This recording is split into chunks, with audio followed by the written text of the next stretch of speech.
Jerod Mayo out, Mike Vrabel in New England. It seems like the Jets may have to look another direction. I got 5 alternative options for Jets head coach. Jets, Jets, Jets! All right, gang, welcome in. Jets finished the season 5-12, which means we can finally turn our full attention to the Jets offseason and what's going to happen at the quarterback position, the draft. But before we figure all that out, we got to figure out who's going to be in the front office, GM, head coach, that sort of stuff. Most Jet fans really wanted Mike Vrabel. It seems like the ownership group wanted Vrabel as well. It's not fully done yet, but Vrabel changing his profile picture back to a picture of him on the Patriots. Then less than 24 hours, Jerod Mayo gets tossed from the Patriots after winning the final game of the season. So it just seems, putting pieces together, that Vrabel's going to head back to New England. So in the event he's not an option for the New York Jets, I want to talk about 5 options that I would like the Jets to consider, varying in different degrees. They're not all offensive guys. They're not all first-time head coaches or former head coaches or anything like that. But let's hop into my list. First and foremost, if he becomes an option, Pete Carroll, former New York Jets head coach, was with the Jets for 4 years, spent 1 year as the Jets head coach. Obviously, tons of years at USC, winning a ton of, it won 2 national championships down there, had a ton of wins, and then went to Seattle, wins Super Bowl 48, and wins a bunch of games over there, gets his quarterback, makes a really ballsy move, pulling, the first traded for Matt Flynn for 3rd round rookie quarterback Russell Wilson. The guy's got stones, if nothing else. And he's just a lot of fun. He reminds me of one of my high school coaches, and just the ageless wonder that he is. For his career, 120 and 1 across his NFL career. And look, if you want someone who could come in as the CEO of your team, a guy that's done it for as long as Pete Carroll has done it, I think is a really attractive option. Someone that brings a stability to the regime, someone that brings some credibility to the New York Jets, and we could use that. We could definitely use that. Now, it appears that Pete Carroll is infatuated with the Bears head coaching job, so we'll have to keep an eye on that. He may end up going to Chicago with Caleb Williams, obviously former USC quarterback. Not that they overlapped at all down there, but I could see him wanting to go to Chicago instead. Next option on my list, another former head coach, one that was within our division as well. That's Brian Flores. This has been my number 2 head coach for quite some time now. I would say I'd probably keep him 2 or 3, somewhere in that, or 2 or 3, 1 or 2 if Vrabel's not an option, I guess. I like Brian Flores a lot. 24-25 as a head coach, not a great record. Only 3 years in Miami, and you might be saying hey, why are we getting all these guys that have been fired and whatnot? There's the 2 guys, Vrabel and Flores. When they were both fired, I thought to myself, these are good coaches. Why are they being let go? And it turns out there's further things deeper on. Vrabel had issues with the ownership / GM, and he needed to leave. Brian Flores, on the other hand, the owner tried to get him to lose games. And they it was a nightmare, absolute nightmare down in Miami.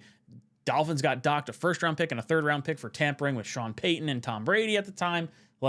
Just a whole lot of chaos. So Flores, Brooklyn-born Flores, may want to come back into the AFC East and go against the team that did him dirty in the Miami Dolphins. We play him 2 times a year, so I feel like that could be attractive. Who knows? Maybe he brings his offensive coordinator, Uncle Josh McCown, back to New York. Who knows? Maybe a long shot at a J.J. McCarthy trade. Not that I think he's getting moved, but guy can dream, right? As far as Flores goes, he learned from Mike Tomlin after being canned from the Miami Dolphins. So you got that learn under a different head coach, spending all his time under Belichick, having the authoritarian kind of mindset going into his Miami time. I feel like Tomlin is a very good person to be able to learn from. And then obviously under Kevin O'Connell in Minnesota. When he was with Miami, the biggest knocks for him are going to be he had Tua as his quarterback, and he very much did not like Tua. He wanted Justin Herbert at the time in the draft. Was that 2020, I believe. And the ownership wanted Tua. And there was this butting of heads and not very playing nice. So maybe you want to say this, not overly mature, but I like guys that are able to take a year or 2 off, kind of digest how their first stint of being a head coach went, and then maybe adjust Minnesota Vikings defense has been pretty gnarly, and the Jets, who have kind of built their defense up to be this like great thing, which it obviously was not this year. I don't know. We just always go for defensive guys. So maybe that's a potential route that they end up going. Another defensive guy that I really like, one that's another New York Jet, and that's Aaron Glenn. We see him as the defensive coordinator for the Detroit Lions, and this guy just exudes leadership. Like, for all the like maybe angst and anger that might be pent up in Brian Flores, I feel like the positive energy and like fire of Aaron Glenn is almost like, I don't want to say the opposite, but like very, very appealing to listen to Aaron Glenn speak. Now, he is going to be in competition for probably the Saints job as well.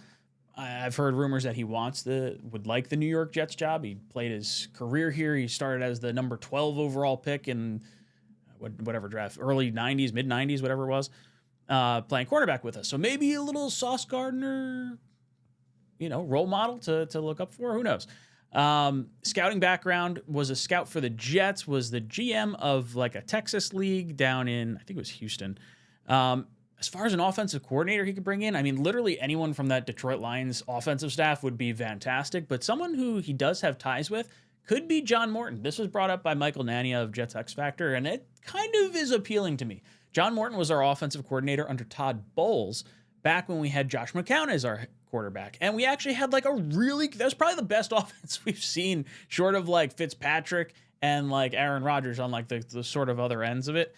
But like from a schematic standpoint, Josh McCown and Robbie Anderson being your top offensive pieces, I feel like that's not a bad thing. It speaks to the scheming of John Morton.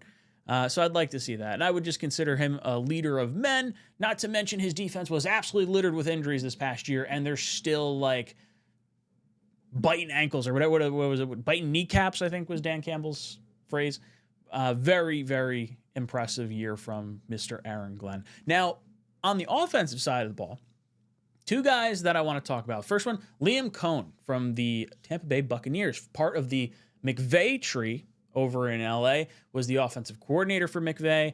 I think he started as a wide receivers coach. I think he was wide receivers coach, quarterback coach, offensive coordinator, then goes to Kentucky, coaches Will Levis down in Kentucky, then becomes the offensive coordinator again in LA, and then goes back to Kentucky and now is the offensive coordinator in Tampa Bay. So he's had a lot of opportunities to call plays at a lot of different locations.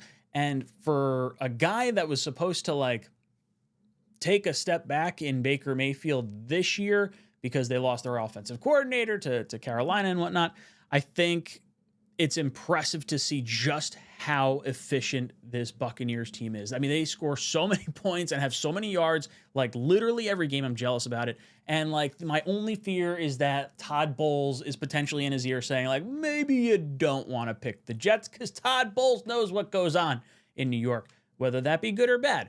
Hopefully Todd has some nice things to say about us, because Liam Coen, from an offensive mind standpoint, might be really, really attractive to go after. The last guy on my list, one that's interesting because there's a few hurdles that could potentially come up with him. It's someone that the Jets interviewed when they went to interview Saleh. I believe they interviewed him. Or did they talk about interviewing? Pretty sure they interviewed him. Cliff Kingsbury, offensive coordinator for the Washington Commanders. Now, he played with the Jets in 2005, so we do have those ties to him in the Woody Johnson era, so it's not an unfamiliar face. He started his career averaging 50 points and 600 yards per game as the OC for the Houston Cougars. Crazy. Absolutely lights out bananas. And literally his offenses have been like electric. He's played with some of the most, coached with some of the most prolific college quarterbacks and quarterbacks coming into the NFL that like there's got to be something to it. To have this much success with all these quarterbacks does speak to him in some degree, even if you believe in the talent of all these players. Case Keenum, one of the most electric quarterbacks of all time. Johnny Manziel, well, not a very good NFL quarterback, very much electric college quarterback. Baker Mayfield, absolutely balling out right now in the NFL. Patrick Mahomes, you may have heard of him doing his thing. Kyler Murray, Caleb Williams, and Jaden Daniels. Like that's a laundry list of like top prospects from the last like 10 years. So if you wanted to sit back and say, hey, we need an offensive guy to really help develop the Jets' offensive identity post potentially Aaron Rodgers. Like, what's this team going to look like? Is it going to be Aaron Rodgers coming back?